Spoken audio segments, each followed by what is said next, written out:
Okay, chapter 3. So I'm on the plane going to Paris. I get picked up at the airport by the agency and they drive me immediately to my new apartment, which I would be sharing with other models from their agency. And I only have the equivalent of $7 to my name. And they drop me off. And it's a pretty crappy apartment. And like the bed has this, it's just covered in some kind of plastic, and I called it the diaper bed. It just sounded like a diaper, but the kitchen it was just all very old, very, very old, dirty. The kitchen sink was filled with broken pots with dirt in it and pigeon poop. I guess the pigeons were coming in the window. And it was pretty bleak. And I just sat on the bed and cried. And part of the reason I cried was because there was no toilet paper and I was going to have to use some of the $7 that I had to buy toilet paper so I could use the bathroom. So for the first week I was in Paris, all I could eat was the baguette bread that they sell. It's quite cheap, but these long things of bread, white bread. I had one of those every day and an apple. And then I also had a jar of desiccated beef liver that my parents had given me, and actually that really helped. So I was basically pounding the pavement every day, going on go-sees, taking the metro and the buses and showing my portfolio to people, to clients. And it took, I don't know, a week or 2 weeks of this. And then boom, I just started working. I started working a lot. And I was flying to Munich, flying to Hamburg, flying to London, flying to the Caribbean. Later on, I flew to Turkey, just doing photo shoots all over the place, going on location all over France to shoot pictures. And the good money was made when you did catalog work. If you worked for a magazine, it didn't pay very much, but that was how you get your portfolio built up, and that was prestigious to have French, magazine tear sheets, so you could get those really high-paying catalog or advertising jobs. And catalog work was so boring to me. I have a journal that I kept. I started keeping around that time, and repeatedly I wrote in there how much I couldn't stand it and how bored I was and didn't enjoy it. But I did enjoy the money and the freedom. And here I am, 16 years old, and I feel like I can go anywhere and do whatever I want. And that was an incredible feeling. And I started going out to the Bandouche. The Bandouche was a nightclub in Paris where all the models would go and nobody asked you how old you were. And all the playboys were there and all the old guys trying to pick up on you. And it was sleazy. But, it was cool to hang out with all the other. Most of the models were American and English. There were some like Swedish. There were some European models too. I had one friend, a roommate who was from Finland, and she was a really deep girl, and I could not appreciate her at the time because I was in major, major, major denial of everything that I felt. That's how I survived my childhood, was to be in denial. And one night we were sitting in the nightclub, and I don't know what I was doing or saying or whining about, but I think I had this nervous need to always act cool and try and pretend like everything was good. And she picked up on it hugely. And she kept saying, "What's wrong? What's wrong?" And it really bothered me. And I somehow turned it around onto her, like, "What's wrong with you? Like, why are you acting like there's something wrong with me?" She's like, "I know you act like everything's fine, but I just feel like there's something wrong." And I didn't get it. I really was in that much denial. And I was very annoyed with her. I feel bad about that now because she was such a sweetheart. But the good thing is I would go there and I would dance. I would dance until the sun came up the next day, like 6 a.m. I would be riding the train back to my apartment with my roommates. And I just sweated my guts out the whole night. And that felt phenomenal. And around that time, I got serious about my life and what I wanted to do, and as far as my career, and I completely stopped drinking and I started eating really healthy. And I actually kind of started going on the spiritual quest because I wanted to do really well. I wanted to live really well. That's who I am, and I started eating super healthy, and at one point I started reading the Bible because I thought I was going to be really good and I was going to read the Bible, and I didn't make it very far, and I was honestly I was disgusted by the Old Testament, the misogyny and the violence, and it didn't speak to me at all. So I put it down.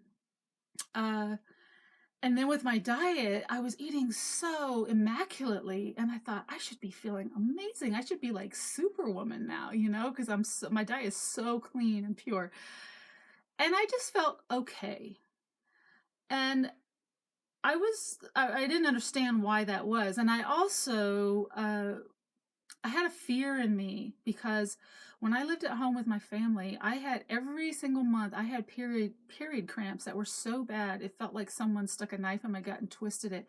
And I would literally shake for days and throw up and have diarrhea. And it was horrific. I would be screaming in pain by myself. It was so horrific. And then it would take the whole month for me to recover from it before it would happen again.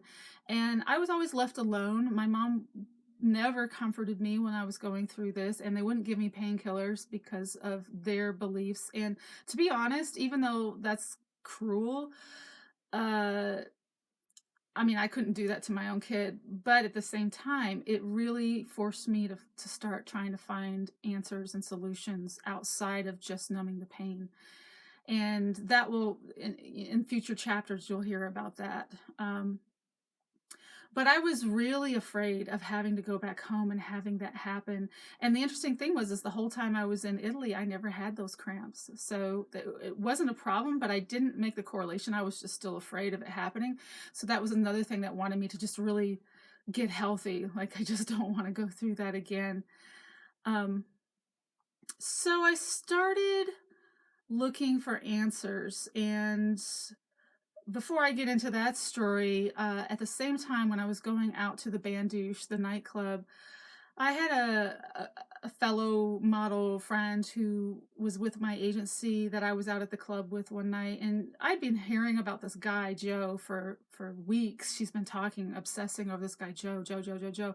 He was a male model that was really big in Europe at the time, and she was always talking about him. And one night, and me and my bad attitude towards male models, one night we were at the Bandouche, and she was like, "Oh my God, there he is. Look, there he is." And I was like, whatever, and I didn't care. And then he came over, and from what I remember, I think she went to the bathroom, and then he came over and he started talking to me. And he sat on the stool next to me, and he starts talking to me, and then he says, "So how old are you?" And I said, "I'm 16." And he's like, I said, "How old are you?" With an attitude, because I was, used to, I don't know, I had an attitude. That was my defense mechanism. And he's like, "I'm 16 plus 12. And I was like, okay. And then he started asking me where I lived, what part of town, and asking me all these questions and stuff. Then my friend who was obsessed with him comes back from the bathroom and sees him sitting there next to me talking to me. I didn't ask for it. It just happened. Freaks out. We start getting this fight. So we leave. And she's screaming at me the whole way out. She's so upset by this. And weeks later, I came back to the club, and he was there again, and he saw me, and he was all over me, and he was saying, I walked all around the neighborhood where you said you lived. I was looking for you, and come sit down, come talk to me. And I sat across from him, and I was judging him very harshly and thinking he was just an idiot, and especially because he was so much older, and I felt like he was hitting on me. And he was, he actually was he took my hand, and he was trying to give me an ecstasy pill. And at this point in my life, I had never, actually, I've never done drugs. I think pot is the only thing I've done that I can think of, but I hadn't done any drugs. And he was trying to give me an ecstasy pill. And then he took my hand and he started licking it while we're sitting there talking. And I'm just thinking, this guy is nuts. But at the same time, I started feeling something. There was a connection there. It was very strange. And we went downstairs and danced for a long time. And I think it was that same night that when it was time to go, he said, "Oh, I'll share a cab with you." But when we got back to my place, I assumed he was going to keep on and go to his place, and he got out of the cab with me, and he came, and he actually stayed the night at my apartment. And why I let him do that, I'm not sure. I think because I was feeling this connection to him, and I was young and dumb. But he, as much as he would have had sex if I would have let him, I didn't let him. I'm still a virgin at this point, which is phenomenal considering all the things I went through in Milan. But I didn't, I had a very, very strong sex drive. Ever since I was a child, it was just this energy that I've always felt in me, but I didn't want to be used. It just didn't appeal to me. Like, I felt like just totally I was preyed upon, and that didn't appeal to me. So I kept pushing these guys away. Same thing with him. I didn't respect the fact that he was 28 years old and I'm 16 and he's already putting the moves on me. But it got worse. So I had a nice, affectionate night with him, though. And the next morning he gets up and he has the nerve to borrow money from me because he has to go pick his girlfriend up from the airport. And so he does that. And then he comes back and he brings me my money back while she's in the taxi downstairs. And then he's grabbing me and kissing me. And I am caught in this position of feeling totally disgusted by him and totally drawn to him. And I don't remember how much longer it was later, he got my phone number and I didn't hear from him for a while. And then I heard that he was going to New York, or maybe he called me and told me he was going to New York to work on a job. And one night I wake up from a dream about him and the phone rings and it's him. He just got back from New York and he says, "Can I take you to lunch?" So I said, okay, because I'm not, at this point, it's I'm putting up all these walls against him. And at the same time, I'm starting to really feel this guy. And I'm like, what's going on here? In fact, my journal is filled with page after page after page of me going, what is wrong with you, Sarah? This guy is scum. Stay away from him. And at the same time, just like, oh my God, I love him. And I feel this connection. And yeah. So we go to lunch. And this is the time where I was still very close-minded. I mean, my little experience I had with hash was the first thing to get me out of my normal state of mind, and that I was raised with in Utah. And we're sitting there at lunch and he's looking at me, I'm looking at him, and I'm like, oh my God, I felt like I had known him forever. I felt like I was seeing eternity. I felt seen. I felt this connection with him and this love from him that I never felt from my family. I never felt from anyone in my entire life. It was so powerful. And my mind was just exploding all over the place. And I'm like, and then he says it before I say anything. He says, "Do you believe in reincarnation?" He's like, "Because I really feel like I've known you. I've known you before. I've known you forever." And I didn't know what to say because I had never, aside from the only version of reincarnation that I had thought of at the time was, what went on the hash trip of, a giraffe eating a leaf and then the giraffe dying and then the tree eating the giraffe and then the tree making more leaves. And then, that kind of very earthly reincarnation. I wasn't thinking about spiritual spirits reincarnating to that degree, but I honestly couldn't answer him because I'd never experienced anything like it. And so we went for a walk afterwards. And then, I just kept putting up this cold shoulder to him. Even though I was so drawn to him, I was like, no, he has a girlfriend. And I didn't ask him about any of that. I was so just wanted to feel that connection. And I see myself as a moral person. I never wanted to be involved with someone who's got another woman, especially after all the stuff my dad did. But it was there. And I was desperate and starved for love. And so I allowed him in my life to that degree. But when we went for the walk, I think I put my walls back up and was really cold to him and, kind of shrugged him off and we said goodbye. And then I went back to the States to visit my aunt and uncle who had a health food store in Kentucky. And that started this whole world of, because I was telling them, why don't I feel great? I'm eating so healthy. I'm doing all these healthy things. I don't feel all that great.